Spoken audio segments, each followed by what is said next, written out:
Hi all, എല്ലാവർക്കും unit അക്കാഡമിയിലേക്ക് സ്വാഗതം.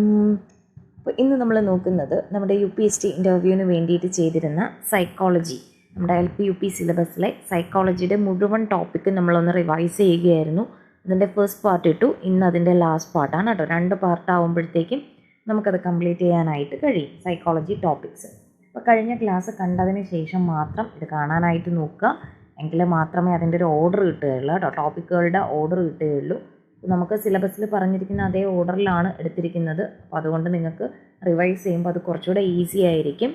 അപ്പോൾ ആദ്യത്തെ ക്ലാസ്സിൻ്റെ ലിങ്ക് ഞാൻ ഡിസ്ക്രിപ്ഷൻ ബോക്സിൽ കൊടുത്തേക്കാം, അത് കാണാത്തവരുണ്ടെങ്കിൽ ജസ്റ്റ് ഒന്ന് കാണുക. ഓക്കെ, ഇനി നമ്മൾ അടുത്ത് പറയാൻ പോകുന്നത് നമ്മുടെ തിയറീസ് ഓഫ് ലേണിംഗ് ആണ് കേട്ടോ. പ്രധാനമായിട്ടും നമ്മുടെ ലേണിംഗ് തിയറീസ് ആണ് പറയുന്നത്. അപ്പോൾ അതിലാദ്യത്തേത് ബിഹേവിയറിസത്തിൽ വരുന്ന കാര്യങ്ങളാണ് നമ്മൾ പറയുന്നത്. ഇപ്പോൾ ഫാദർ ഓഫ് ബിഹേവിയറിസം ആരാണ്? ജോൺ ബി വാട്സൺ, നമ്മുടെ JB വാട്സൺ ആണ്. അതുപോലെ പാവ്ലോവ്, തൊണ്ടൈക്ക്, സ്കിന്നർ, വാട്സൺ തുടങ്ങിയവരൊക്കെ പ്രധാനപ്പെട്ട ബിഹേവിയറിസ്റ്റുകളായിരുന്നു. അപ്പോൾ കുട്ടി ഒഴിഞ്ഞ പാത്രമാണ്, കുട്ടിയിൽ ഒന്നും തന്നെ ഇല്ല, കുട്ടി എന്ന് പറയുന്നത് ഒരു ഒഴിഞ്ഞ പാത്രമാണ് എന്നാണ് നമ്മുടെ വ്യവഹാരവാദികൾ പറഞ്ഞിരുന്നത്. ഓക്കെ, ഇനി അതിൽ നമ്മൾ ആദ്യം പഠിക്കാൻ പോകുന്ന ലേണിംഗ് തിയറി എന്ന് പറയുന്നത് പാവ്ലോവിൻ്റെ ക്ലാസിക്കൽ കണ്ടീഷനിങ് തിയറിയാണ്, അല്ലെങ്കിൽ പൗരാണിക അനുബന്ധന സിദ്ധാന്തമാണ്. അപ്പോൾ അത് മുന്നോട്ട് വയ്ക്കുന്നത് പാവ്ലോവ് ആണ് കേട്ടോ, പാവ്ലോവ്. അപ്പോൾ ഈ പാവ്ലോവ് പറഞ്ഞത് നമ്മുടെ പഠനം നടക്കുന്നത് അനുബന്ധനത്തിലൂടെയാണ്, കണ്ടീഷനിങ്ങിലൂടെയാണ് പഠനം നടക്കുന്നതെന്ന് പറഞ്ഞു. അപ്പോൾ സ്റ്റിമുലസും റെസ്പോൺസും തമ്മിലുള്ള റിലേഷനാണ് പാവ്ലോവ് പറഞ്ഞത്. കുട്ടിക്ക് ഒരു സ്റ്റിമുലസ്, നമ്മളൊരു ചോദകം കൊടുക്കുമ്പോഴാണ് കുട്ടിയിൽ പ്രതികരണം ഉണ്ടാകുന്നത് എന്നാണ് ആര് പറഞ്ഞത്? പാവ്ലോവിൻ്റെ തിയറി. അപ്പോൾ ഈ തിയറികളിൽ നമ്മൾ പ്രധാനമായിട്ടും അതിൻ്റെ ഡിഫറൻസ് ആണ് അറിഞ്ഞിരിക്കേണ്ടത്. പാവ്ലോവ് ചോദക പ്രതികരണത്തിലാണ് പാവ്ലോവ് തൻ്റെ പഠനം നടത്തിയിട്ടുള്ളത്, അല്ലെങ്കിൽ സ്റ്റിമുലസ് റെസ്പോൺസ്. ചോദകം നമ്മൾ അങ്ങോട്ട് കൊടുക്കുമ്പോൾ റെസ്പോൺസ് ഉണ്ടാകുന്നു എന്നാണ് പറഞ്ഞത്. ഓക്കെ, അതിൽ പാവ്ലോവ് നമ്മുടെ നായയിലാണ് പരീക്ഷണം നടത്തിയത്. നായയിൽ ഉമിനീർ സ്രവവുമായി ബന്ധപ്പെടുത്തിയിട്ടുള്ള എക്സ്പെരിമെൻ്റ് ആയിരുന്നു നടത്തിരുന്നത്. അപ്പോൾ അതിൽ കുറച്ച് ടേംസുകളൊക്കെ ഉണ്ട്, വിലോപം, എക്സ്റ്റിങ്ഷൻ, പുനഃപ്രാപ്തി, പിന്നെ എന്താണ് ഡിലേയ്ഡ് കണ്ടീഷൻഡ് റെസ്പോൺസ്, അതൊക്കെ ജസ്റ്റ് ഒന്ന് നോക്കി വയ്ക്കുക, ആ പേരുകളിൽ തന്നെ ഉണ്ടല്ലോ. ഇനി അടുത്ത് നമ്മൾ നോക്കുന്ന പ്രധാനപ്പെട്ട ലേണിംഗ് തിയറിയാണ് നമ്മുടെ തൊണ്ടൈക്ക്. തൊണ്ടൈക്ക് എന്ന് പറയുന്നത് ഫാദർ ഓഫ് എഡ്യൂക്കേഷണൽ സൈക്കോളജിയാണ് തൊണ്ടൈക്ക് എന്ന് പറയുന്നത്.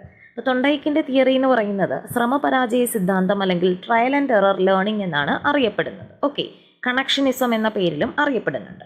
അപ്പോൾ നമ്മുടെ തൊണ്ടൈക്കാണ് പഠന നിയമത്രയങ്ങൾ മുന്നോട്ട് വെച്ച വ്യക്തി. തൊണ്ടൈക്കാണ്. ഏതൊക്കെയാണ്? നമ്മുടെ ആവർത്തന നിയമം, സന്നദ്ധതാ നിയമം, ഫല നിയമം, അല്ലേ?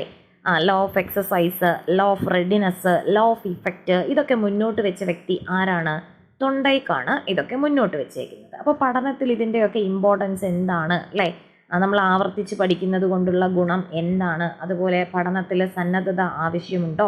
ലോ ഓഫ് ഇഫക്റ്റ് എങ്ങനെയാണ് പഠനത്തെ സ്വാധീനിക്കുന്നത്? തുടങ്ങിയ കാര്യങ്ങളൊക്കെ നമ്മൾ ജസ്റ്റ് ഒന്ന് പറഞ്ഞാൽ മതിയാവും കേട്ടോ. നമ്മളൊരു കാര്യം റിപ്പീറ്റ് ചെയ്യുന്തോറും നമുക്ക് കൂടുതലായിട്ട് അതെന്ത് ചെയ്യും? നമുക്ക് ബൈ ഹാർട്ട് ആകും.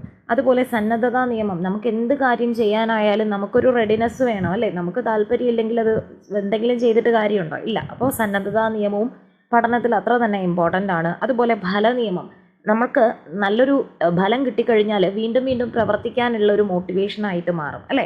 അപ്പോൾ അതാണ് പറയുന്നത്. അപ്പോൾ ഈ തൊണ്ടൈക്ക് നടത്തിയിരിക്കുന്നത് പൂച്ചയിലാണ് പരീക്ഷണം നടത്തിയിരിക്കുന്നത് കേട്ടോ. അപ്പോൾ ഈ തൊണ്ടൈക്ക് പറഞ്ഞത് നമ്മൾ എന്ത് ചെയ്യുക? ശ്രമിക്കുക, പരാജയപ്പെട്ടാൽ വീണ്ടും ശ്രമിക്കുക, അങ്ങനെ ട്രയൽ ആൻഡ് എറർ ലേണിംഗ് ആണ്. നമ്മൾ വിജയിക്കുന്നത് വരെ ശ്രമിച്ചുകൊണ്ടേ ഇരിക്കുക എന്നുള്ളതാണ് നമ്മുടെ തൊണ്ടൈക്കിൻ്റെ തിയറി എന്ന് പറയുന്നത്. ഓക്കെ, അടുത്ത മൂന്നാമത്തേതാണ് നമ്മുടെ സ്കിന്നറിൻ്റെ ഒപ്പറാൻഡ് കണ്ടീഷനിങ്, പ്രവർത്തനാനുബന്ധന സിദ്ധാന്തം. സ്കിന്നറിൻ്റെ ഒപ്പറാൻഡ് കണ്ടീഷനിങ് ആണ് പറയുന്നത്. അപ്പോൾ ഈ സ്കിന്നറും പാവ്ലോവും തമ്മിൽ തൻ്റെ തിയറികളിൽ പ്രധാന വ്യത്യാസം, പാവ്ലോവ് സ്റ്റിമുലസ് കൊടുത്തിട്ടാണ് റെസ്പോൺസ് ഉണ്ടാക്കുന്നത്. പക്ഷേ സ്കിന്നർ അങ്ങനെയല്ല പറഞ്ഞത്. കുട്ടിയിൽ അല്ലെങ്കിൽ ആ ലേണറിൽ അഭിലഷണീയമായിട്ടുള്ള റെസ്പോൺസ് ഉണ്ടാകുമ്പോൾ നമ്മൾ എന്ത് ചെയ്യണം? അതിനെ ഒരു ചോദകം കൊടുത്ത് അതിനെ കുറച്ചുകൂടെ ഇതാക്കാനായിട്ട് നമ്മൾ റീഇൻഫോഴ്സ്മെൻറ്റ്, പ്രബലനം കൂടെ ചെയ്യണമെന്നാണ് പറഞ്ഞത്. അപ്പോൾ നമ്മുടെ പാവ്ലോവ് സ്റ്റിമുലസ് അല്ലെങ്കിൽ ചോദകത്തിന് ഇമ്പോർട്ടൻസ് കൊടുത്തപ്പോൾ നമ്മുടെ സ്കിന്നർ റെസ്പോൺസാണ് ആദ്യം ഉണ്ടാകുന്നത്. അഭിലഷണീയമായ റെസ്പോൺസ്, പ്രതികരണം ഉണ്ടാക്കുമ്പോൾ അത് ബലപ്പിക്കാനായിട്ട് പ്രബലനം ചെയ്ത് നമ്മൾ ബലപ്പിക്കണമെന്നാണ് സ്കിന്നർ പറഞ്ഞത്. ഇപ്പോൾ സ്കിന്നർ എലിയിലും പ്രാവിലും ഒക്കെയാണ് പരീക്ഷണം നടത്തിയിട്ടുള്ളത്. അപ്പോൾ റീഇൻഫോഴ്സ്മെൻറ്റ്, പ്രബലനം എന്ന ആശയത്തിൻ്റെ വക്താവ് ആരാണെന്ന് ചോദിച്ചാൽ അത് സ്കിന്നറാണ്. അതുപോലെ തന്നെ 2 തരത്തിലുള്ള റീഇൻഫോഴ്സ്മെൻ്റ് ഉണ്ട്. പോസിറ്റീവ് റീഇൻഫോഴ്സ്മെൻറ്റും നെഗറ്റീവ് റീഇൻഫോഴ്സ്മെൻറ്റും.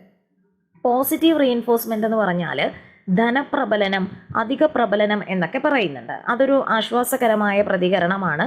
നല്ലൊരു കാര്യം വരുമ്പോൾ നമ്മൾ എന്ത് ചെയ്യും, അതിനെ വെരി ഗുഡ്, അല്ലെങ്കിൽ അങ്ങനെ ഓൾ ദ ബെസ്റ്റ്, അങ്ങനെയൊക്കെ നമ്മൾ ഓരോരോ പോസിറ്റീവായിട്ടുള്ള ഓരോരോ കാര്യങ്ങൾ പറഞ്ഞുകൊണ്ട് അതിനെ കുറച്ചുകൂടി ഊട്ടി ഉറപ്പിക്കാനായിട്ട് നമ്മൾ നോക്കുന്നതാണ് ധനപ്രബലനം അല്ലെങ്കിൽ പോസിറ്റീവ് റീഇൻഫോഴ്സ്മെൻ്റ് എന്ന് പറയുന്നത്. എന്നാൽ നെഗറ്റീവ് റീഇൻഫോഴ്സ്മെൻറ്റ് പണിഷ്മെൻറ്റുമായിട്ട് ഡൗട്ട് തോന്നരുത്. നെഗറ്റീവ് റീഇൻഫോഴ്സ്മെൻ്റ് എന്ന് പറയുന്നത് ന്യൂനപ്രബലനം. കുട്ടിക്ക് ആശ്വാസകരമായിട്ടുള്ള പ്രതികരണം തന്നെയായിരിക്കും, കുട്ടിക്ക് അസുഖകരമായിട്ടുള്ള ഒരു കാര്യം ഒഴിവാക്കി കൊടുക്കുകയാണ് അവിടെ നമ്മൾ ചെയ്യുന്നത്. അതായത് അപ്പോൾ കുട്ടി, നമ്മളെപ്പോഴും ഇതിന് ഉദാഹരണം പറയുന്നത്, ഒരു കുട്ടി പുറകിലെ ബെഞ്ചിലിരുന്ന് ബഹളം വയ്ക്കുകയാണ്. അപ്പോൾ ടീച്ചർ എന്ത് ചെയ്യുന്നു, ആ കുട്ടിയെ പിടിച്ച് മുൻബെഞ്ചിലിരുത്തുകയാണ്. മുൻബെഞ്ചിലിരുത്തുമ്പോൾ കുട്ടിയുടെ ബഹളം കുറയുന്നുണ്ട്. ബഹളം കുറയുമ്പോൾ ടീച്ചർ കുട്ടിയെ പുറകിലെ ബെഞ്ചിലേക്ക് തന്നെ വിടുന്നു. അപ്പോൾ ഇത് ഏത് തരം റീഇൻഫോഴ്സ്മെൻ്റ് ആണോ പണിഷ്മെൻ്റ് ആണോ, അതിൽ തന്നെ ഏതാണ് എന്നൊക്കെയാണ് ക്വസ്റ്റ്യൻസ് വന്നിട്ടുള്ളത്. അപ്പോൾ ഇത് നെഗറ്റീവ് റീഇൻഫോഴ്സ്മെൻ്റ് ആണ്. കാരണം കുട്ടിയിൽ അസുഖകരമായിട്ടുള്ളൊരു കാര്യം ടീച്ചർ അവിടെ നിന്ന് മാറ്റിക്കൊടുക്കുകയാണ് ചെയ്യുന്നത്, അല്ലേ? അല്ലാതെ ടീച്ചർ എന്ത് ചെയ്യുന്നില്ല, കുട്ടിക്ക് മോശമായിട്ടുള്ള ഒരു ഇതല്ല ടീച്ചർ ചെയ്യുന്നത്. കുട്ടി പുറകിലിരുന്ന് സംസാരിക്കുക, ക്ലാസ്സിൽ ശ്രദ്ധിക്കാതിരിക്കുക തുടങ്ങിയ കാര്യങ്ങൾ കുട്ടിക്ക് നമ്മുടെ അസുഖകരമായിട്ടുള്ള ഒരു കാര്യം ടീച്ചർ മാറ്റിക്കൊടുക്കുകയാണ് ചെയ്യുന്നത്. അല്ലാതെ കുട്ടിയെ ഉപദ്രവിക്കുന്നതാണോ? അല്ലേ. അപ്പോൾ അങ്ങനെ വരുന്ന കാര്യങ്ങളാണ് നമ്മുടെ നെഗറ്റീവ് റീഇൻഫോഴ്സ്മെൻറ്റിൽ വരുന്നത്. അതുപോലെ തന്നെ നമ്മുടെ പ്രോഗ്രാംഡ് ലേണിംഗ് എന്ന് പറയുന്ന ആശയങ്ങൾ മുന്നോട്ട് വെച്ചത് നമ്മുടെ സ്കിന്നർ ആണെന്ന് ഓർത്തിരിക്കുക. ഓക്കെ. ദെൻ അതുപോലെ തന്നെ പോസിറ്റീവ് പണിഷ്മെൻറ്റും നെഗറ്റീവ് പണിഷ്മെൻറ്റും ഇതുമായി ബന്ധപ്പെട്ട് എന്താണെന്നൊന്ന് ഓർത്തിരിക്കുക. പോസിറ്റീവ് പണിഷ്മെൻറ്റ് എന്താണ്? ഇപ്പോൾ കുട്ടി പഠിക്കേണ്ട സമയത്ത് TV കാണുകയാണ്, അപ്പോൾ ആ ഒരു ശീലം മാറ്റാനായിട്ട് അമ്മ ചീത്ത പറയുന്നുണ്ട്, അതൊരു പോസിറ്റീവ് പണിഷ്മെൻ്റാണ്. അതേസമയം കുട്ടി പഠിക്കേണ്ട സമയത്ത് മൊബൈലിൽ കളിച്ചുകൊണ്ടിരിക്കുകയാണ്, അമ്മ കുട്ടിയുടെ ഫോൺ പിടിച്ച് വാങ്ങിക്കൊണ്ട് പോവുകയാണ്, അത് കുട്ടിക്കൊരു നെഗറ്റീവ് പണിഷ്മെൻ്റാണ്, അല്ലേ? മറ്റിടത്ത് അമ്മ ചീത്ത പറഞ്ഞിട്ട് അങ്ങ് പോവുകയാണ് ചെയ്യുന്നത്. മറ്റേത് കുട്ടിക്കൊരു വേദനാജനകമായ കാര്യം അമ്മ ഉണ്ടാക്കുകയാണ് ചെയ്യുന്നത്, കുട്ടിയുടെ ഫോൺ പിടിച്ച് വാങ്ങിക്കൊണ്ട് പോവുക, കുട്ടിക്ക് വിഷമമാണ് അവിടെ ഉണ്ടാകുന്നത്, അല്ലേ? അപ്പോൾ എന്താണ്, വേദനാജനകമായിട്ടുള്ള കാര്യമാണ് നമ്മുടെ നെഗറ്റീവ് പണിഷ്മെൻറ്റിൽ വരുന്നത്. ഓക്കെ. അപ്പോൾ നമ്മുടെ നെഗറ്റീവ് റീഇൻഫോഴ്സ്മെൻറ്റിൽ കുട്ടിക്ക് അസുഖകരമായ ഒരു കാര്യം മാറ്റിക്കൊടുക്കുമ്പോൾ നമ്മുടെ പണിഷ്മെൻറ്റിൽ എന്താണ്, വേദനാജനകമായിട്ടുള്ളൊരു കാര്യമാണ് കുട്ടിക്ക് നൽകുന്നത്. ഓക്കെ. ഇനി അടുത്ത് നമ്മുടെ ജസ്റ്റാൾട്ട് സൈക്കോളജി, സമഗ്രതാവാദമാണ്. പ്രധാനപ്പെട്ട ഉപജ്ഞാതാവ് മാക്സ് വേർത്തിമർ ആണ്. ബാക്കിയുള്ളവരെ കൂടെ ഓർത്തിരിക്കുക. വേർത്തിമർ, കൊഹ്ലർ, കോഫ്ക, കർട്ട് ലെവിൻ തുടങ്ങിയവരൊക്കെ പ്രധാനപ്പെട്ട ജസ്റ്റാൾട്ട് സൈക്കോളജിസ്റ്റ് ആണ്. അപ്പോൾ അന്തർദൃഷ്ടി പഠനം, ഉൾക്കാഴ്ച പഠനം, ഇൻസൈറ്റ്ഫുൾ ലേണിംഗ് ആണ് അവർ മുന്നോട്ട് വെച്ചത്. എന്താണ് പറയുന്നത്, whole is greater than sum of its part, അല്ലേ? നമ്മൾ ഒരു കാര്യത്തെ പാർട്ടായിട്ട് കാണിക്കുന്നതിനേക്കാളും എത്രയോ നല്ലതാണ് അത് മുഴുവനായി അവതരിപ്പിക്കുന്നത് എന്നാണ് ആര് പറയുന്നത്, നമ്മുടെ ജസ്റ്റാൾട്ട് സൈക്കോളജിസ്റ്റുകൾ പറയുന്നത്. ഭാഗങ്ങളുടെ ആകെ തുകയേക്കാൾ വലുതാണ് സമഗ്രത എന്നതാണ് പറയുന്നത്. ഉദാഹരണത്തിന് ഇപ്പോൾ ടീച്ചറിന് ക്ലാസ്സിൽ ഒരു പൂവിനെ കുറിച്ച് പഠിപ്പിക്കണം, അല്ലെങ്കിൽ ഇലയെക്കുറിച്ച് പഠിപ്പിക്കണമെന്ന് വിചാരിക്കുക. അപ്പോൾ ടീച്ചർ ഇല മാത്രം കൊണ്ടുവരാതെ ആദ്യം ഒരു ചെടിയായിട്ട് കൊണ്ടുവന്ന് ചെടിയെ പരിചയപ്പെടുത്തി, ചെടിയുടെ വിവിധ ഭാഗങ്ങൾ പരിചയപ്പെടുത്തിയതിന് ശേഷം അതിൽ നിന്നും ഒരു ഇലയെടുത്ത് ആ ഇലയെ പഠിപ്പിക്കുമ്പോഴാണ് കുട്ടികൾക്ക് കൂടുതലായിട്ടത് മനസ്സിലാക്കുന്നത്. അപ്പോൾ അവിടെ യൂസ് ചെയ്യുന്ന തിയറി ഏതാണെന്ന് ചോദിച്ചാൽ അത് നമ്മുടെ ജസ്റ്റാൾട്ടിസമാണ്, ജസ്റ്റാൾട്ട് സൈക്കോളജിയാണ് യൂസ് ചെയ്യുന്നത്. ഓക്കെ. ഇനി ഈ ജസ്റ്റാൾട്ടിസവുമായി ബന്ധപ്പെട്ട് തന്നെ വരുന്നതാണ് പഠനത്തിലെ സമഗ്രതാ നിയമങ്ങൾ, അതായത് ലോ ഓഫ് സിമിലാരിറ്റി, അല്ലേ? ഒരുപോലുള്ളവയെ നമുക്ക് ഒന്നായി കാണാനുള്ള ഒരു ടെൻഡൻസി ഉണ്ട്. അതുപോലെ സാമീപ്യ നിയമം പറയുന്നുണ്ട്, അടുത്തടുത്തിരിക്കുന്നവയെ ഒരു കൂട്ടമായിട്ട് കാണാനായിട്ട് തോന്നും. പിന്നെ നമ്മുടെ ഒരു ക്ലോഷർ, അല്ലേ? ഒരു സർക്കിള് ഇടവിട്ടിടവിട്ടാണ് ഡോട്ട് തന്നതെങ്കിലും നമ്മളതൊരു സർക്കിളായിട്ട് കണ്ടെത്തി മനസ്സിൽ നമ്മൾ രൂപീകരിക്കുന്നു, അതെ അല്ലെ? എല്ലാത്തിനെയും വിടവുകളൊക്കെ പൂർത്തിയാക്കിയിട്ടുള്ള ഒരു രൂപമായിട്ട് നമ്മൾ ക്രിയേറ്റ് ചെയ്യപ്പെടുന്നു. അതാണ് നമ്മുടെ ക്ലോഷർ എന്ന് പറയുന്നത്. ഓക്കെ. ഇത്തരത്തിലുള്ള നിയമങ്ങളാണ് പറയുന്നത്. ഇനി അടുത്ത് നമ്മുടെ വൈജ്ഞാനിക വ്യവഹാരവാദം, അതിൽ പ്രധാനമായിട്ട് നമ്മുടെ ടോൾമാൻ്റെ കാര്യങ്ങൾ പറയുന്നുണ്ട്. സൈൻ ലേണിംഗ് തിയറി, സൂചനാ പഠന സിദ്ധാന്തമൊക്കെ മുന്നോട്ട് വെച്ചത് ടോൾമാൻ ആണ്. ടോൾമാൻ്റെ ആണ് സൂചനാ പഠനം. അതുപോലെ തന്നെ നമ്മുടെ വൈജ്ഞാനിക ഭൂപടം, കൊഗ്നിറ്റീവ് മാപ്പ് ടോൾമാൻ ആണ് മുന്നോട്ട് വെച്ചത്. അങ്ങനെയാണെങ്കിൽ ആശയഭൂപടവും വൈജ്ഞാനിക ഭൂപടവും തമ്മിലുള്ള വ്യത്യാസം അറിഞ്ഞിരിക്കണം. ആശയഭൂപടം എന്ന് പറയുന്നത് കോൺസെപ്റ്റ് മാപ്പാണ്, അല്ലേ? ഒരു കോൺസെപ്റ്റ് മാപ്പാണ്. അത് മുന്നോട്ട് വെച്ചത് ജോസഫ് ഡി നോവാക്ക് ആണ്. പല പല കോൺസെപ്റ്റുകളാക്കി മാറ്റുന്നതാണ് നമ്മുടെ കോൺസെപ്റ്റ് മാപ്പിൽ ചെയ്യുന്നത്. അപ്പോൾ നമ്മുടെ ഒരു നമ്പർ സിസ്റ്റം എടുത്താൽ അതിനെ രണ്ടായിട്ട് തിരിച്ചിട്ട് നമുക്ക് റിയൽ നമ്പർ സിസ്റ്റവും കോംപ്ലക്സ് നമ്പർ സിസ്റ്റവും ആക്കാം. ആ റിയൽ നമ്പേഴ്സിനെ തന്നെ നമുക്ക് തിരിച്ചിട്ട് റാഷണൽസും ഇറാഷണൽസും ആക്കാം. പിന്നെ അതിനെ എന്താണ് integers, natural numbers, whole numbers, അങ്ങനെ പല പല രീതിയിൽ അതിൻ്റെ ഒരു കാഠിന്യത്തിനനുസരിച്ച് നമ്മൾ ക്രമപ്പെടുത്തി കൊണ്ടുവരുന്നതാണ് നമ്മുടെ കോൺസെപ്റ്റ് മാപ്പ്. ഒരു കോൺസെപ്റ്റിൻ്റെ അണ്ടറിൽ എന്തൊക്കെ വരും. അതേസമയം കൊഗ്നിറ്റീവ് മാപ്പ് ആണെന്നുണ്ടെങ്കിൽ അത് മുന്നോട്ട് വയ്ക്കുന്നത് ടോൾമാൻ ആണ്. കൊഗ്നിറ്റീവ് മാപ്പ് നമ്മളിപ്പോൾ ഒരു ടോപ്പിക് എഴുതി കഴിഞ്ഞാൽ ആ ടോപ്പിക്കിൽ നിന്ന് നമുക്ക് അറിയാനുള്ള എല്ലാ കാര്യങ്ങളും, ഇമ്പോർട്ടൻ്റ് ആയിട്ടുള്ള എല്ലാ കാര്യങ്ങളും നമ്മൾ ഷോർട്ടായിട്ട് അവിടെ എഴുതി വെക്കുന്നതാണ് കൊഗ്നിറ്റീവ് മാപ്പ് എന്ന് പറയുന്നത് അല്ലേ. ആ ഒരു ടോപ്പിക്കിൽ എന്തൊക്കെ കാര്യങ്ങൾ പറയുന്നുണ്ടോ ആ കാര്യങ്ങളെല്ലാം നമ്മൾ നമ്മുടെ മൈൻഡിൽ ഓർമ്മ വരുന്ന എല്ലാ കാര്യങ്ങളും നമ്മൾ അവിടെ രേഖപ്പെടുത്തി വെക്കുന്നതാണ് കൊഗ്നിറ്റീവ് മാപ്പ് എന്ന് പറയുന്നത്. ഇനി അടുത്ത് നമ്മൾ നോക്കുന്നത് നമ്മുടെ എക്സ്പീരിയൻഷ്യൽ ലേണിംഗ് അല്ലെങ്കിൽ അനുഭവാധിഷ്ഠിത പഠനത്തിൻ്റെ വക്താവാണ് ഡേവിഡ് കോൾബ്. ആരാണ്? David Kolb. ചോദിച്ച ക്വസ്റ്റ്യൻ ആണ്. ഇങ്ങനെ തന്നെയാണ് ചോദിച്ചത്. അനുഭവാധിഷ്ഠിത പഠനം എന്ന ആശയം മുന്നോട്ട് വെച്ചത് ആരാണെന്ന് ചോദിക്കുന്നുണ്ട്. അത് ഡേവിഡ് കോൾബാണ്. ഡേവിഡ് കോൾബാണ്. ഇനി അതുപോലെ തന്നെ നമ്മുടെ അതീത ചിന്ത, മെറ്റാകോഗ്നീഷൻ അല്ലേ, തിങ്കിങ് അബൌട്ട് തിങ്കിങ്, നമ്മുടെ ചിന്താ പ്രക്രിയയെക്കുറിച്ചുള്ള ചിന്തയാണ്, നമ്മൾ ചിന്തിക്കുന്നതിനെക്കുറിച്ചുള്ള ചിന്തയാണ് മെറ്റാകോഗ്നീഷൻ, അതീത ചിന്ത എന്ന് പറയുന്നത്. അത് മുന്നോട്ട് വെച്ചത് ഫ്ലേവലാണ്. ഫ്ലേവൽ എന്ന് പറയുന്ന വ്യക്തിയാണ് മെറ്റാകോഗ്നീഷൻ എന്ന ആശയത്തിൻ്റെ ഉപജ്ഞാതാവ്. ഈ അതീത ചിന്തയ്ക്ക് 3 ഘട്ടങ്ങളാണുള്ളത്: ധാരണ, ആസൂത്രണം, വിലയിരുത്തൽ. ഇനി അടുത്തുള്ള കോൺസെപ്റ്റാണ് നമ്മുടെ ട്രാൻസാക്ഷണൽ അനാലിസിസ് അല്ലെങ്കിൽ വിനിമയ വിശകലനം. അതിൻ്റെ വക്താവ് ആരാണ്? എറിക് ബേൺ അല്ലേ. വ്യക്തികളോ വ്യക്തിബന്ധങ്ങളുടെ കാര്യങ്ങളോ ഒക്കെയാണ് ട്രാൻസാക്ഷണൽ അനാലിസിസിൽ നോക്കുന്നത്. അത് എറിക് ബേൺ ആണ് മുന്നോട്ട് വെച്ചത്. എറിക് ബേൺ ആണ് ട്രാൻസാക്ഷണൽ അനാലിസിസ് എന്ന ആശയം മുന്നോട്ട് വെച്ചത്. ഇനി അടുത്ത് നമ്മൾ നോക്കാനായിട്ട് പോകുന്നത് നമ്മുടെ പഠനം അല്ലേ. പഠനത്തെ സ്വാധീനിക്കുന്ന ഘടകങ്ങൾ. പഠനം, ലേണിംഗ് എന്താണ്? ലേണിംഗ് എന്ന് പറയുന്നത് ലേണറിൽ ബിഹേവിയറൽ ചേഞ്ചസ് ഉണ്ടാക്കാൻ സഹായിക്കുന്ന പ്രോസസ്സാണ് ലേണിംഗ് എന്ന് പറയുന്നത് അല്ലേ.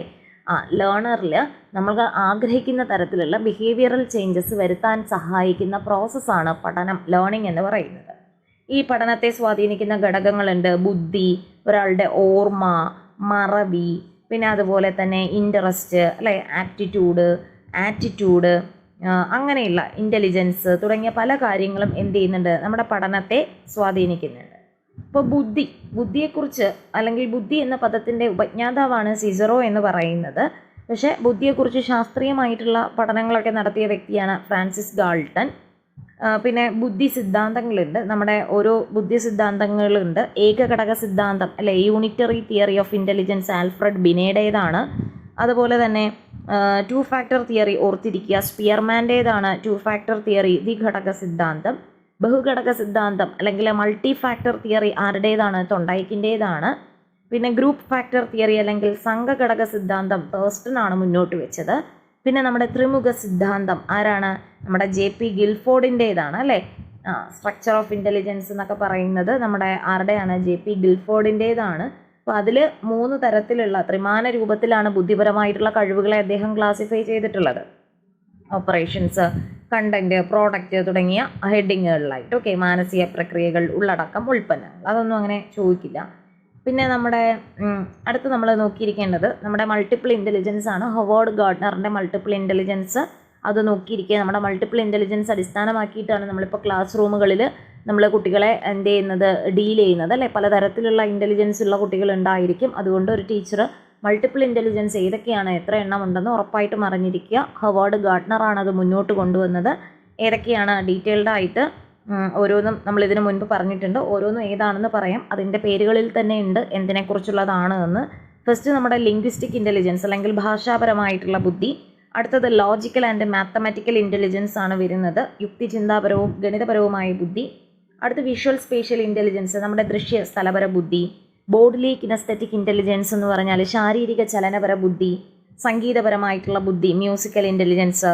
ഇൻ്റർപേഴ്സണൽ ഇൻ്റലിജൻസ്, വ്യക്തിയാന്തര ബുദ്ധി. ഇൻ്റർ എന്ന് പറയുന്നത് മറ്റുള്ളവരുമായി ഇടപെടുന്നതിനും അവരെ മനസ്സിലാക്കുന്നതിനുമുള്ള ബുദ്ധിയാണ്.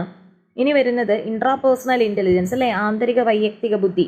സ്വന്തം കാര്യത്തിന് മുന്നോക്കം അല്ലെങ്കിൽ ആ വ്യക്തിയിൽ തന്നെ ഉള്ളതാണ് ഇൻട്രാപേഴ്സണൽ എന്ന് പറയുന്നത്. അപ്പോൾ ആ ഒരു കാര്യവും നോക്കുക. പിന്നെ ഗാർഡ്നർ അവസാനമായിട്ട് 2 ബുദ്ധിയും കൂടെ ആഡ് ചെയ്യുകയാണ് ചെയ്തത്. നമ്മുടെ നാച്ചുറലിസ്റ്റിക് ഇൻ്റലിജൻസ്, പ്രകൃതിപരമായിട്ടുള്ള ബുദ്ധിയും, അതുപോലെ എക്സിസ്റ്റൻഷ്യൽ ഇൻ്റലിജൻസ്, അസ്തിത്വപരമായിട്ടുള്ള ബുദ്ധി. അപ്പോൾ ഇതിൻ്റെ പേരുകളൊക്കെ ഒന്ന് ജസ്റ്റ് നോക്കിയിരിക്കുക. ഇനി നമ്മുടെ ബുദ്ധി പരീക്ഷയുടെ പിതാവ് ആരാണെന്ന് ചോദിച്ചാൽ അത് ആൽഫ്രഡ് ബിനെ ആണ്. ഇനി ബുദ്ധിമാനം അഥവാ ഇൻ്റലിജൻസ് കോഷ്യൻ്റ് IQ എന്ന പദം ആദ്യമായി ഉപയോഗിച്ച വ്യക്തി ആരാണെന്ന് ചോദിച്ചാൽ വില്യം സ്റ്റേൺ ആണ്. IQ കണ്ടുപിടിക്കാനുള്ള ഫോർമുല ഓർത്തിരിക്കുക, MA/CA × 100. MA എന്ന് പറയുന്നത് മെൻ്റൽ ഏജും CA എന്ന് പറയുന്നത് ക്രൊണോളജിക്കൽ ഏജും ആണ്. MA എന്ന് പറയുന്നത് മാനസികപരമായിട്ടുള്ള ആ വ്യക്തിക്കുള്ള ഏജാണ് മെൻ്റൽ ഏജിൽ പറയുന്നത്. ക്രൊണോളജിക്കൽ ഏജ് എന്ന് പറഞ്ഞാൽ കാലികപരമായിട്ടുള്ള ഏജാണ് കേട്ടോ. ഓരോ വർഷം അനുസരിച്ച് അയാളുടെ യഥാർത്ഥ വയസ്സാണ്. അപ്പോൾ mental age divided by chronological age × 100 ആണ് നമ്മുടെ ബുദ്ധിമാനം IQ കണ്ടുപിടിക്കാനുള്ള ഫോർമുല. ഓക്കെ, ഇനി അടുത്ത് നമ്മുടെ വൈകാരിക ബുദ്ധിയെ പറ്റി പറയുന്നുണ്ട്. ഇമോഷണൽ ഇൻ്റലിജൻസ് ഡാനിയൽ ഗോൾഡ്മാൻ്റേതാണ്. അത് നമ്മൾ കഴിഞ്ഞ വീഡിയോയിലും പറഞ്ഞിരുന്നു. പിന്നെ ക്രിയേറ്റിവിറ്റി എന്ന ആശയത്തിൻ്റെ വക്താവാൽ അല്ലെങ്കിൽ കൂടുതൽ പ്രചരിപ്പിച്ച വ്യക്തിയാണ് ടോറൻസ് എന്ന് പറയുന്നത്. ക്രിയേറ്റിവിറ്റി എന്ന് പറയുന്നത് ഒരു ഡൈവേർജൻ്റ് തിങ്കിങ് ആണ് അല്ലേ. എല്ലാവരും ചിന്തിക്കുന്ന വഴികളിലൂടെ അല്ലാതെ വ്യത്യസ്തമായിട്ട് ഒരു പ്രശ്നത്തെ അഭിമുഖീകരിക്കുന്നതാണ് നമ്മുടെ ഡൈവേർജൻ്റ് തിങ്കിങ് എന്ന് പറയുന്നത്. അത് ക്രിയേറ്റിവിറ്റിയുടെ ഒരു ഭാഗമാണ്.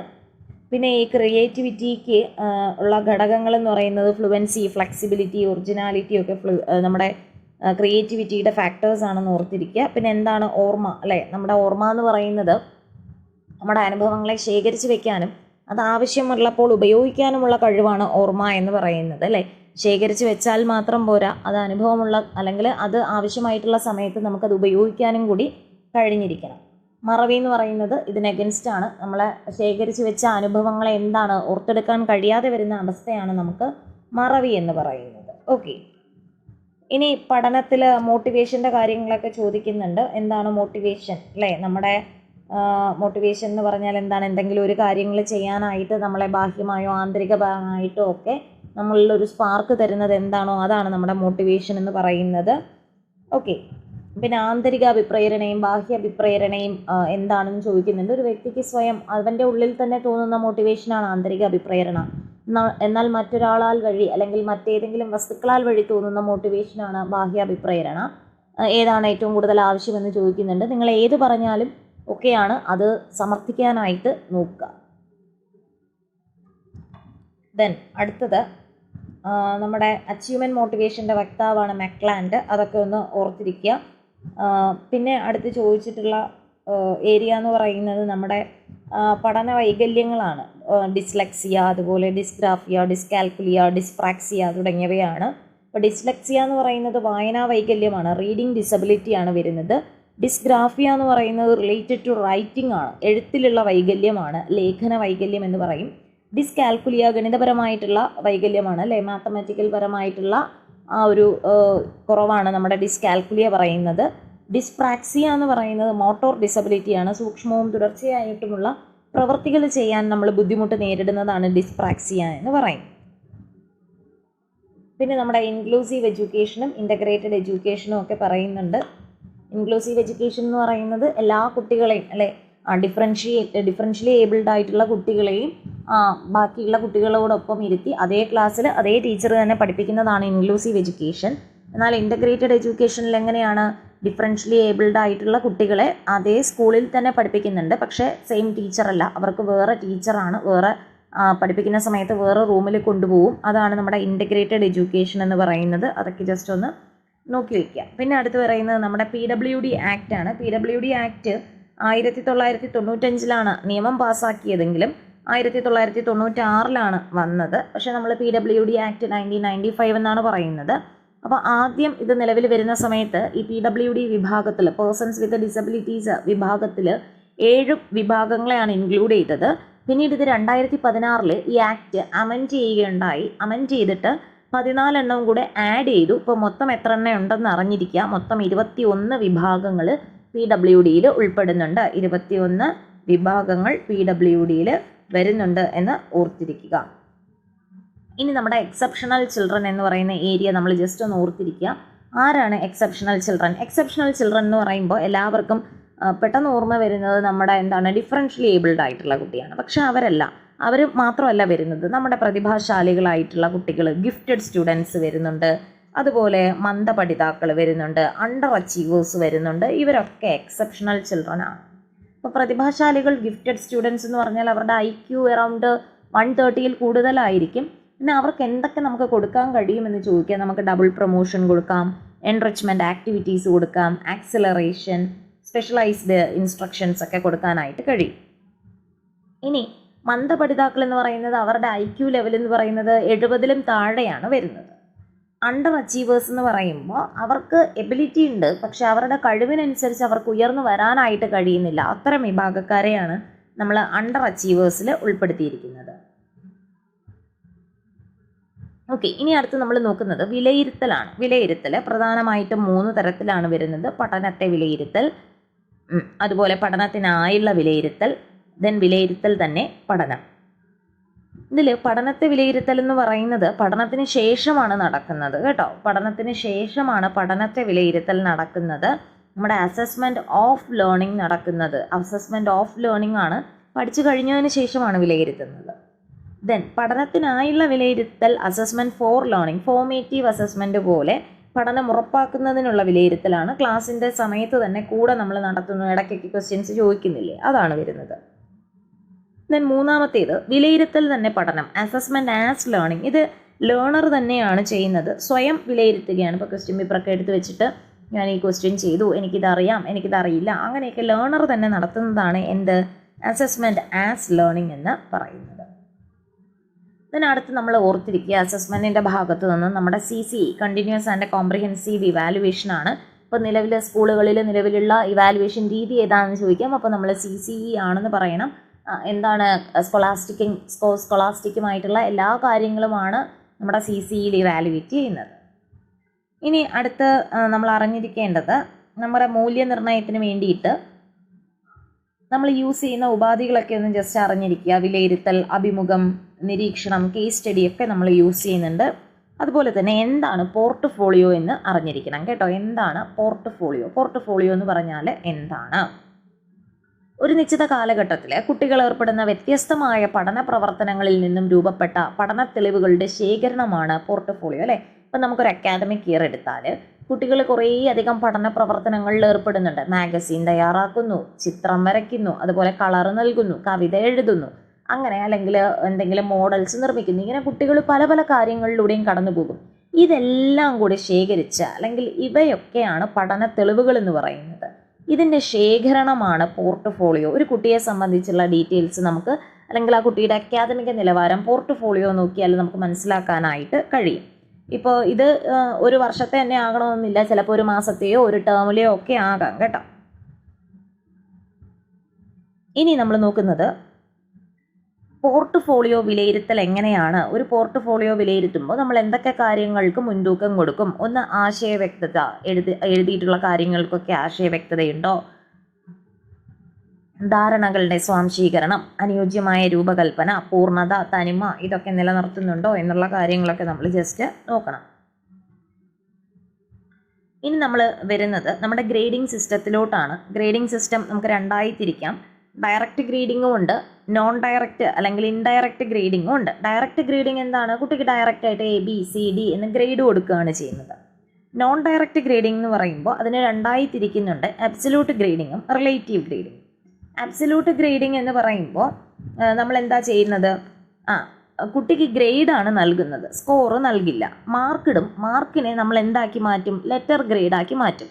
ഇത് നമ്മൾ മുൻകൂട്ടി തന്നെ ഒരു ക്രൈറ്റീരിയ നിശ്ചയിച്ചിട്ടായിരിക്കും അബ്സല്യൂട്ട് ഗ്രേഡിംഗ് നടത്തുക. ഇപ്പോൾ മാർക്ക് 90-ന് മുകളിൽ, 90-നും 100-നും ഇടയ്ക്ക് വന്നാൽ A+, 80-നും 89-നും ഇടയ്ക്ക് വന്നാൽ A, 70-നും 79-നും ഇടയ്ക്ക് വന്നാൽ B+. അങ്ങനെയല്ലേ നമ്മൾ SSLCയിലൊക്കെ നോക്കുന്നത്. അത് അബ്സല്യൂട്ട് ഗ്രേഡിംഗ് ആണ്. എന്നാൽ റിലേറ്റീവ് ഗ്രേഡിംഗ് എന്ന് പറയുന്നത് മുൻകൂട്ടി ഒരു മാനദണ്ഡമില്ല. ആ ഒരു സമയത്ത് എക്സാം എഴുതുന്ന ആളുകളെ കമ്പയർ ചെയ്തിട്ടാണ് റിലേറ്റീവ് ഗ്രേഡിംഗ് കൊടുക്കുന്നത്. ഇപ്പോൾ 50-ന് ഇട്ട് കഴിഞ്ഞാലും ചിലപ്പോൾ ആ ക്ലാസ്സിൽ ടോപ്പ് വരുന്നത് 22 ആയിരിക്കാം. അപ്പോൾ അയാൾക്ക് എന്തെയും A+ കൊടുക്കും. അങ്ങനെയാണ് റിലേറ്റീവ് ഗ്രേഡിംഗ്. അല്ലാതെ റിലേറ്റീവ് ഗ്രേഡിന് മുൻകൂട്ടി ഇത്ര മാർക്കിന് മുകളിൽ വന്നാലേ A+ കൊടുക്കാവൂ അങ്ങനെയൊന്നുമില്ല കേട്ടോ. നമ്മുടെ കൂടെ എക്സാം എഴുതുന്ന ബാക്കിയുള്ളവരെ ഡിപ്പെൻഡ് ചെയ്തിട്ടായിരിക്കും റിലേറ്റീവ് ഗ്രേഡിംഗ്. ഇനി നമ്മുടെ LP UP ക്ലാസ്സുകളിൽ ഫോളോ ചെയ്യുന്നത് 5 പോയിൻ്റ് ഡയറക്റ്റ് ഗ്രേഡിങ്ങും 9-10 ക്ലാസ്സുകളിലൊക്കെ 9 പോയിൻ്റ് അബ്സല്യൂട്ട് ഗ്രേഡിങ്ങുമാണ് നമ്മൾ യൂസ് ചെയ്യുന്നത്. ഓക്കെ, ഇനി നമ്മുടെ പഠന രീതികളും കൂടെ ജസ്റ്റ് നമുക്ക് നോക്കാം. പഠന രീതികൾ ഏതൊക്കെയാണ്? ആഗമന രീതിയും നിഗമന രീതിയും ഉണ്ട്. ആഗമന രീതി എന്താണ്? ഉദാഹരണങ്ങളിൽ നിന്നും പൊതുതത്വത്തിലേക്ക് പോകുന്നു. ആദ്യം എക്സാമ്പിൾസ് കാണിക്കുന്നു, ദെൻ അതിനെ ജനറലൈസ് ചെയ്യുന്നു. നിഗമന രീതിയാണെങ്കിൽ എങ്ങനെയാണ്? പൊതുതത്വത്തിൽ നിന്നും ഉദാഹരണങ്ങളിലേക്ക്. ആദ്യം എന്ത് ചെയ്യുന്നു? ഒരു ജനറലൈസ്ഡ് പ്രിൻസിപ്പിൾ കാണിക്കും, ദെൻ അതുപയോഗിച്ചായിരിക്കും പ്രോബ്ലംസ് ഒക്കെ ചെയ്യുന്നത്. ഓക്കെ, ഇനി കൗൺസിലിംഗ്, നമ്മൾ ഗൈഡൻസും കൗൺസിലിങ്ങിൻ്റെയും കാര്യങ്ങൾ വളരെ വിശദമായിട്ട് തന്നെ ചെയ്തിട്ടുണ്ട്. നമ്മൾ ഗൈഡൻസ് എന്ന് പറയുന്നത് ഒരു കുട്ടിയുടെ ഭാവി മുന്നോട്ടുള്ള കാര്യങ്ങൾക്ക് വേണ്ടിയിട്ട് അയാളെക്കാളും കൂടുതൽ ബുദ്ധിമാനായിട്ടുള്ള ഒരു വ്യക്തി എന്ത് ചെയ്യുന്നുണ്ട്? ഉപദേശം നൽകുന്നതാണ് നമ്മുടെ ഗൈഡൻസ് എന്ന് പറയുന്നത്. അതേസമയം കൗൺസിലിംഗ് എന്ന് പറയുന്നത് ഏകദേശം മിക്കവാറും കാര്യം സംഭവിച്ചു കഴിഞ്ഞതിന് ശേഷമായിരിക്കും കൗൺസിലിംഗ് നടക്കുക, അല്ലേ? അപ്പോൾ എന്തെങ്കിലും ഒരു കാര്യം കൗൺസിലിംഗ് കൊടുക്കണമെന്ന് നമുക്ക് മനസ്സിലായി കഴിഞ്ഞാലല്ലേ നമ്മൾ കൊടുക്കാനായിട്ട് പറ്റുകയുള്ളൂ. ഓക്കെ, അപ്പോൾ ഗൈഡൻസും കൗൺസിലിംഗ് എന്ന് പറയുന്നൊരു വീഡിയോ ജസ്റ്റ് ഞാനിതിൽ പിൻ ചെയ്തേക്കാം, അതൊന്ന് കണ്ടു നോക്കുക കേട്ടോ. ഇനി പാഠ്യപദ്ധതി സമീപനങ്ങൾ അല്ലെങ്കിൽ പാഠ്യപദ്ധതി രൂപീകരണ സമീപനങ്ങൾ ഏതൊക്കെയാണ്? ഒന്ന് നമ്മുടെ ലീനിയർ അപ്രോച്ചും സ്പൈറൽ അപ്രോച്ചും. ലീനിയർ അപ്രോച്ച് എന്ന് പറയുന്നത് ഒരു ആശയത്തെ ഒറ്റ ക്ലാസ്സിൽ തന്നെ അല്ലെങ്കിൽ ആ ഒരു കാര്യം മൊത്തം അങ്ങ് പഠിപ്പിക്കുകയാണ് ചെയ്യുന്നത്. പക്ഷേ ചാക്രികാരോഹണ രീതി അല്ലെങ്കിൽ സ്പൈറൽ ആവുമ്പോൾ ഓരോ ക്ലാസ്സിലായിട്ട് ആ ടോപ്പിക്കിൻ്റെ കാഠിന്യം കൂടുന്നതനുസരിച്ച് ടോപ്പിക്കുകൾ ആഡ് ഓൺ ചെയ്താണ് പോകുന്നത്. അതുപോലെ സെക്കൻഡ് ഒരു കാറ്റഗറി എന്ന് പറയുന്നത് നമ്മുടെ കേന്ദ്രീയ സമീപനവും അതുപോലെ കോൺസെൻട്രിക് അപ്രോച്ച് വരുന്നുണ്ട്. എന്ന് വെച്ചാൽ ഒരാശയം ആദ്യ ക്ലാസ്സുകളിൽ ലഘുവായി തുടങ്ങി ഓരോ ക്ലാസ്സിലൂടെയും മുന്നേറുമ്പോൾ അതിൻ്റെ വ്യാപ്തിയും ആഴവും ഒക്കെ കൂടിക്കൂടി വരുന്നതാണ് അത് ചെയ്യുന്നത്. ദെൻ നമ്മുടെ പ്രക്രിയാധിഷ്ഠിത സമീപനം, പ്രോസസ് ബേസ്ഡ് അപ്രോച്ച് എന്ന് പറയുന്നത് ആ പ്രോസസ്സിനാണ് ഇമ്പോർട്ടൻസ്. കുട്ടി ആ ഒരു ലേണിങ്ങിന് വേണ്ടി കടന്നു വരുന്ന പ്രോസസ്സിനാണ് ഇമ്പോർട്ടൻസ് കൊടുക്കുന്നത്. പിന്നെ നമ്മുടെ പ്രോഡക്റ്റ് ബേസ്ഡ് ഉണ്ട്, അതുപോലെ തന്നെ പ്രോബ്ലം ബേസ്ഡ് ലേണിംഗ്, അല്ലേ? പ്രോബ്ലം ബേസ്ഡ് ലേണിംഗ് എന്ന് പറയുന്നത് പ്രശ്ന പരിഹരണത്തിലൂടെയും അതിൻ്റെ ആ ഒരു അനുഭവങ്ങളിലൂടെയും ഒക്കെയാണ് പഠനം നടക്കുന്നത് എന്നാണ് പ്രോബ്ലം ബേസ്ഡ് ലേണിംഗ് പറയുന്നത്. പിന്നെ നമ്മൾ ഉദ്ഗ്രഥിത സമീപനം യൂസ് ചെയ്യുന്നത് നമ്മുടെ 1-2 ക്ലാസ്സുകളിലാണ് വിവിധ വിഷയങ്ങളെ ഏകോപിപ്പിച്ച് ഒറ്റ ഇതായിട്ടാണ് നമ്മൾ പഠിപ്പിക്കുന്നത്, ഉദ്ഗ്രഥിത സമീപനം എന്ന് പറയുന്നത്. ഓക്കെ, അപ്പോൾ ഇത്രയും കാര്യങ്ങളാണ് നമുക്ക് പ്രധാനമായിട്ടും സൈക്കോളജിയുടെ ഭാഗത്തു നിന്നും നമുക്ക് വരുന്നത്. പിന്നെ അതുപോലെ തന്നെ ലൈഫ് സ്കിൽസ് വരുന്നുണ്ട് കേട്ടോ. നമ്മുടെ WHO ലൈഫ് സ്കിൽസ് കൂടെ ജസ്റ്റ് ഒന്ന് ഓർത്തിരിക്കുക. എന്താണ് ലൈഫ് സ്കിൽസ്, അല്ലേ? നമ്മുടെ ജീവിത നൈപുണി. ലൈഫ് സ്കിൽസ് എന്ന് പറഞ്ഞാൽ എന്താണ്? നമ്മുടെ ജീവിത വിജയത്തിനും അതുപോലെ മുന്നോട്ടുള്ള നമ്മൾ ദൃഢനിശ്ചയത്തോടു കൂടി നമ്മുടെ കാര്യങ്ങളൊക്കെ നേടിയെടുക്കാനും നമുക്ക് ആവശ്യമായിട്ടുള്ള സ്കില്ലുകളെയാണ് നമ്മുടെ ലൈഫ് സ്കിൽസ് എന്ന് പറയുന്നത്. നമ്മുടെ ജീവിത വിജയത്തിന് ഏറ്റവും അടിസ്ഥാനമായിട്ടുള്ള സ്കില്ലുകളാണ് ലൈഫ് സ്കിൽസ്. 10 ലൈഫ് സ്കിൽസാണ് WHO മുന്നോട്ട് വയ്ക്കുന്നത്. ഒന്ന് സെൽഫ് അവെയർനെസ് ആണ്, നമ്മളെ സ്വയം അറിയുക. 2 ക്രിയേറ്റീവ് തിങ്കിങ് ആണ്. 3 ക്രിട്ടിക്കൽ തിങ്കിങ്. പിന്നെ ഡിസിഷൻ മേക്കിംഗ് വരുന്നുണ്ട്.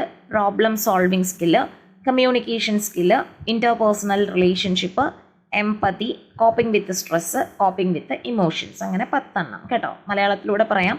ഒന്ന് സ്വയം അറിയുക, ദെൻ ക്രിയാത്മക ചിന്ത, വിമർശനാത്മക ചിന്ത, തീരുമാനമെടുക്കൽ, പ്രശ്നപരിഹരണ ശേഷി, ആശയവിനിമയ ശേഷി, വ്യക്തിയാന്തര ബന്ധം, അനുതാപം, മാനസിക സമ്മർദ്ദങ്ങളുമായി പൊരുത്തപ്പെടൽ, ആൻഡ് ലാസ്റ്റ് വികാരങ്ങളുമായി പൊരുത്തപ്പെടൽ. അപ്പോൾ ഇത്രയുമാണ് ലൈഫ് സ്കിൽസ്. അപ്പോൾ ഇത്രയും ആകുമ്പോൾ ഏകദേശം നമ്മുടെ LP UPയുടെ സൈക്കോളജി ടോപ്പിക്കുകളൊക്കെ കവർ ആയിട്ടുണ്ട്. അപ്പോൾ ഈ ഒരു 2 ക്ലാസ് തന്നെ മതിയാകും സൈക്കോളജിയിലൂടെ ഒന്ന് കടന്നു പോകാനായിട്ട് നമുക്ക്. അപ്പോൾ എന്തായാലും വീഡിയോ മുഴുവനായിട്ട് കാണാനായിട്ട് നോക്കുക. അപ്പോൾ കഴിഞ്ഞ വീഡിയോ കാണാത്തവരുണ്ടെങ്കിൽ ഉറപ്പായിട്ടും അതും കൂടി കണ്ടിരിക്കുക കേട്ടോ. അപ്പോൾ ഇതിൻ്റെ ഡിസ്ക്രിപ്ഷൻ ബോക്സ് ഒന്ന് ചെക്ക് ചെയ്യുക. ഇതുമായിട്ട് റിലേറ്റഡ് ആയിട്ടുള്ള വീഡിയോ ലിങ്ക്സ് ഞാൻ കൊടുത്തേക്കാം. അപ്പോൾ എല്ലാവരും നന്നായിട്ട് ഇൻ്റർവ്യൂ അറ്റൻഡ് ചെയ്യുക. ഇൻ്റർവ്യൂവിന് വേണ്ടിയിട്ടുള്ള ഒരുപാട് ടോപ്പിക്കുകൾ നമ്മുടെ ചാനലിൽ ചെയ്തിട്ടുണ്ട് കേട്ടോ. ടോപ്പിക്ക് സെർച്ച് ചെയ്ത് നോക്കിയാൽ മതി, അല്ലെങ്കിൽ പ്ലേലിസ്റ്റ് ഉണ്ട്, പ്ലേലിസ്റ്റിൽ നോക്കിയാൽ മതി. ഇൻ്റർവ്യൂവിന് ജനറൽ ടോപ്പിക്സ് എടുത്തിട്ടുണ്ട്. അതുപോലെ തന്നെ നമുക്ക് റാൻഡമായിട്ട് ചോദിക്കാൻ ചാൻസ് ഉള്ള ക്വസ്റ്റ്യൻസ് ചോദിച്ചിട്ടുണ്ട്. ക്ലാസ് റൂം റിലേറ്റഡ് ആയിട്ടുള്ള കാര്യങ്ങൾ ചെയ്തിട്ടുണ്ട്. ഡെമോ ക്ലാസ്സസ് ചെയ്തിട്ടുണ്ട്. പിന്നെ നമ്മുടെ SCERT ടെക്സ്റ്റ് ബുക്കുകളുടെ ഒരു ക്വിക്ക് ഡിസ്കഷൻ ഇൻ്റർവ്യൂവിന് വേണ്ടി ചെയ്തിട്ടുണ്ട്. അങ്ങനെ ഒത്തിരി കാര്യങ്ങൾ ഇൻ്റർവ്യൂവിന് വേണ്ടി ചെയ്തിട്ടുണ്ട്. അപ്പോൾ അതൊക്കെ കൂടെ ഒന്ന് നോക്കുക. അപ്പോൾ ഇൻ്റർവ്യൂവിന് വേണ്ടിയിട്ടുള്ള എല്ലാ കാര്യങ്ങളും തന്നെ ചാനലിൽ അവൈലബിൾ ആണ്. നമ്മുടെ ഓഗസ്റ്റ് സെപ്റ്റംബറോടുകൂടി ഇൻ്റർവ്യൂ അവസാനിക്കുമെന്ന് വിചാരിക്കുന്നു. ഏകദേശം കുറേയധികം ജില്ലകളിൽ കഴിഞ്ഞു. ഇനി നമുക്ക് കുറച്ച് പേർ കൂടെ ഇൻ്റർവ്യൂ ഉണ്ടെന്ന് തോന്നുന്നു. അപ്പോൾ നിങ്ങളുടെ പ്രൊഫൈലൊക്കെ ഒന്ന് ചെക്ക് ചെയ്യുക. ഡേറ്റ് വരുമ്പോൾ ഒന്ന് ചെക്ക് ചെയ്ത് നോക്കുക. പിന്നെ നിങ്ങളുടെ ഗ്രൂപ്പുകളിൽ കൺസേൺഡ് ആയിട്ടുള്ള ഡിസ്ട്രിക്ട് ഗ്രൂപ്പുകളിലൊക്കെ ജോയിൻ ചെയ്യുക കേട്ടോ. അപ്പോൾ അവിടെ നിന്നൊക്കെ നമുക്ക് ഡീറ്റെയിൽസ് അറിയാനായിട്ട് കഴിയും. അതുപോലെ തന്നെ ഇൻ്റർവ്യൂവിന് ചോദിക്കുന്ന ക്വസ്റ്റ്യൻസ് ഒക്കെ ഗ്രൂപ്പുകളിൽ നിന്നൊക്കെ നിങ്ങൾക്ക് കിട്ടുന്നതാണ്. നിങ്ങളുടെ അവിടുത്തെ പാറ്റേൺ എങ്ങനെയാണെന്ന് നോക്കിയിട്ട് ഇൻ്റർവ്യൂവിന് പ്രിപ്പയർ ചെയ്യുക. അപ്പോൾ എല്ലാവരും നന്നായിട്ട് പഠിക്കുക, റിവൈസ് ചെയ്യുക. Happy learning. Thank you all.